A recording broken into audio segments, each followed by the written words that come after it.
बिस्मिल्लाहिर्रहमानिर्रहीम, अस्सलाम वालेकुम। ज़ीक्यू स्पीक्स में खुश आमदीद।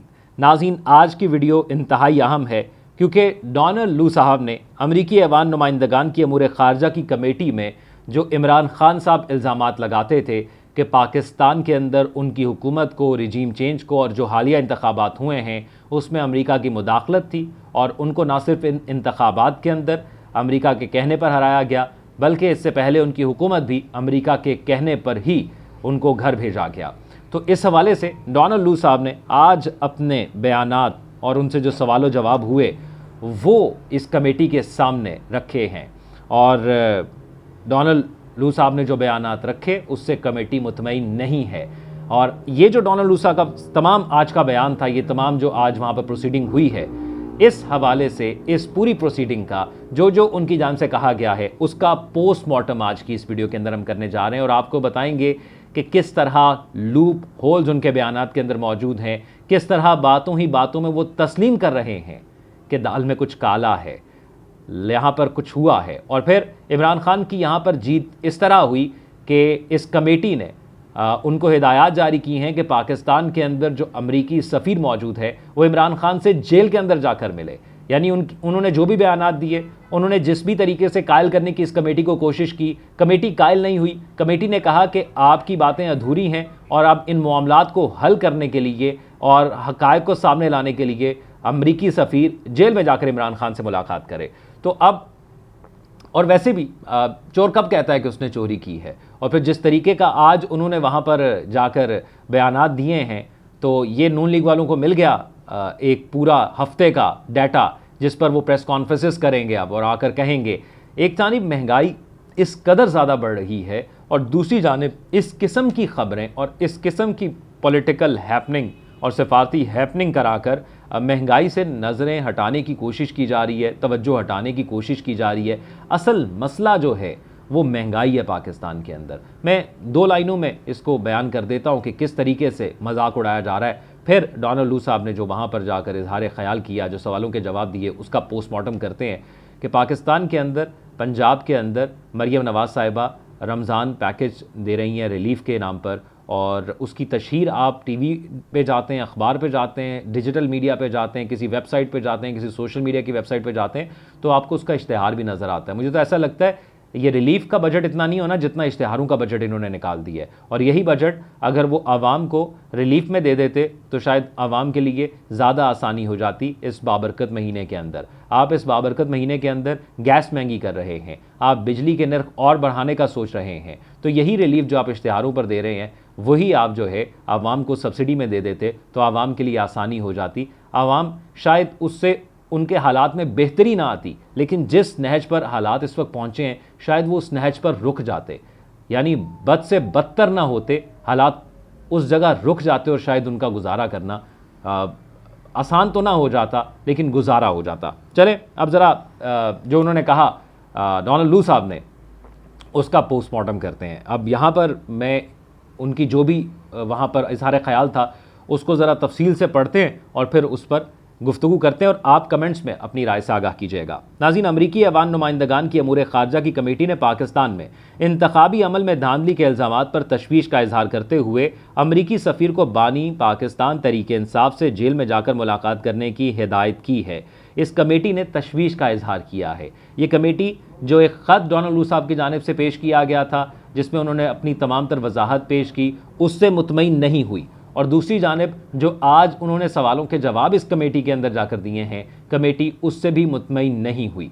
कमेटी को ये लगता है कि मामला जिस तरीके से बताया जा रहा है उस तरीके से है नहीं, बल्कि तस्वीर का जो रुख ना सिर्फ पाकिस्तान के अंदर लोगों को दिखाने की कोशिश की है बल्कि इस कमेटी के सामने भी दिखाने की कोशिश की जा रही है। कमेटी को भी ये लग रहा है कि ये ऐसा नहीं है। अमरीकी ऐवान नुमाइंदगान की अमूर ख़ारजा की मशरिक़ वस्ता, शुमाली अफ्रीका और वस्त एशिया की ज़ैली कमेटी ने पाकिस्तान में इंतखाबात के हवाले से मामलात की समाअत की, जिसमें जनूबी और वस्त एशिया के अमूर के लिए असिस्टेंट सेक्रेटरी डोनाल्ड लू ने पाकिस्तान में आम इंतखाबात, जमहूरियत और पाकिस्तान अमरीका ताल्लुकात के हवाले से कमेटी को ब्रीफिंग दी है।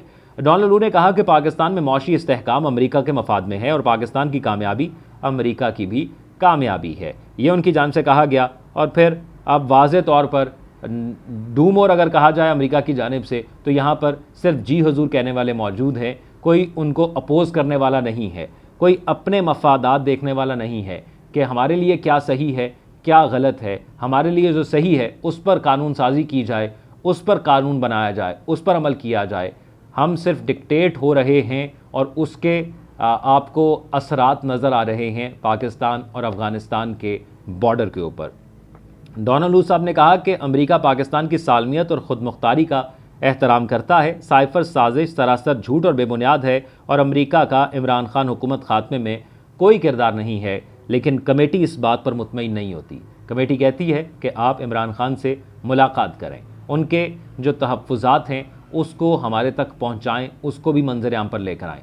उम्मीद नहीं है कि इस किस्म की मुलाकात से शायद जो मामलात जिस किस्म के इल्ज़ामात लगाए गए हैं उनकी साफ़ और शफ़ाफ तहकीकात हों, लेकिन हम ये उम्मीद ज़रूर करते हैं कि जो इल्ज़ामात लगाए जा रहे हैं सिर्फ़ उन पर अगर तहकीकात का आगाज़ ही हो जाए तो ये भी एक बड़ी कामयाबी होगी। ये गिरती हुई दीवार को एक पहला धक्का ज़रूर साबित होगा। फिर अमरीकी ब्यूरो के सेक्रेटरी ने कहा है कि पाकिस्तान के अवाम दहशतगर्दी का शिकार हैं और दहशतगर्दी के हवाले से पाकिस्तान को अमरीकी ताउन दरकार है।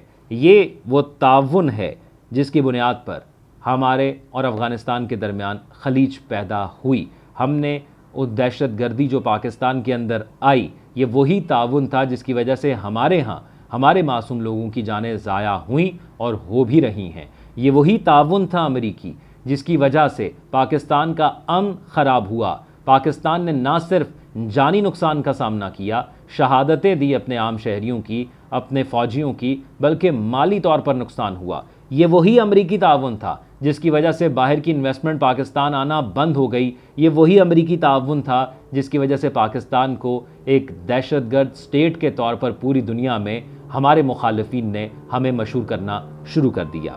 आगे बढ़ते हैं और डोनाल्ड लू साहब ने इसमें कहा कि 8 फरवरी को होने वाले इंतखाबात में अवाम ने भरपूर तरीके से हक़ राह दही इस्तेमाल की और हमें इंतखाबात में धांधली के इल्ज़ामात पर तशवीश है जिनकी तहकीकात होनी चाहिए।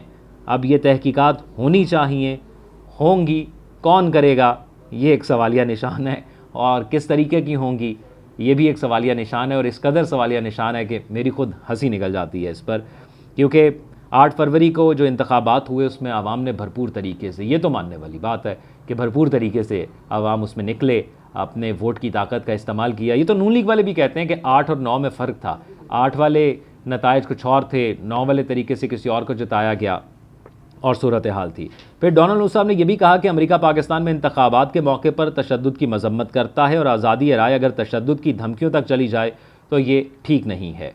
रिपब्लिकन चेयरमैन ने डोनाल्ड लू को हिदायत की है कि अमेरिकी सफ़ीर इमरान खान से जाकर जेल में मुलाकात करें और इस बात को यकीनी बनाएं कि वो ये बताने के लिए ज़िंदा रहें कि उन्हें ख़ास तरीके से निशाना बनाकर किस तरह गलत तरीके से जेल में डाला गया है।